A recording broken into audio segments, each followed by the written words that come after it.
আমরা কি নিলাম? অনেক কথা, আমি শুধু মোটা দাগের দুইটা কথা বলতে চাই। এক নাম্বার কথা হলো, আল্লাহ তাআলা নবী সাল্লাল্লাহু আলাইহি সাল্লামকে যেই প্রেক্ষাপটে মেরাজে নিছেন ওই কথাটা বুঝাটা হলো এই, আমাদের প্রিয় নবী সাল্লাল্লাহু আলাইহি সাল্লাম কেন আল্লাহ ওনাকে মেরাজে নিলেন, এত মর্যাদা কেন দিলেন?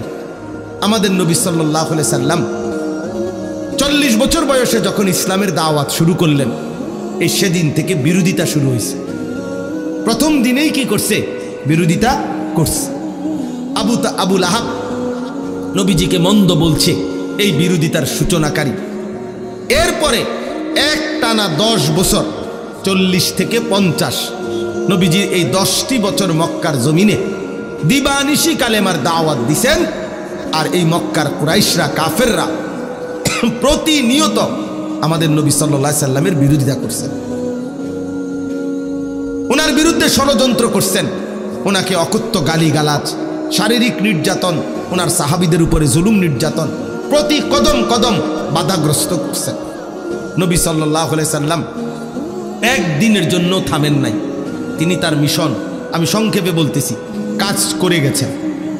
10ম বছর আইসা, নবুয়তের 10তম বছর, মানে নবীজির বয়স তখন 50।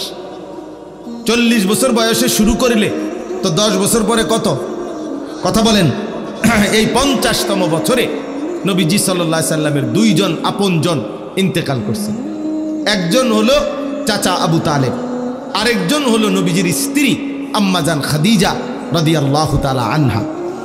এই 2 জনের ইন্তেকালের পরে নবী সাল্লাল্লাহু আলাইহি ওয়াসাল্লামের উপর মক্কার কুরাইশ কাফেরদের জুলুম, নির্যাতন, অত্যাচার আগের চাইতে 10 গুণ বেড়ে গেছে।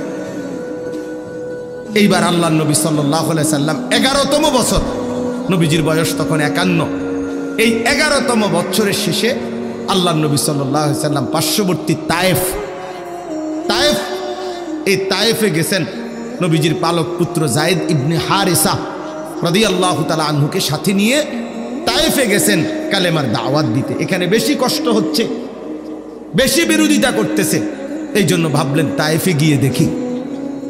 তায়েফে আল্লাহর নবী সাল্লাল্লাহু আলাইহি সাল্লাম লম্বা সময় কালেমার দাওয়াত দিছেন, কিন্তু বিনিময়ে একটি লোকও তায়েফের কালেমা গ্রহণ করেনি, বরং প্রত্যেকে দূর দূর করে নবী সাল্লাল্লাহু আলাইহি সাল্লামকে তাড়ায় দিছে।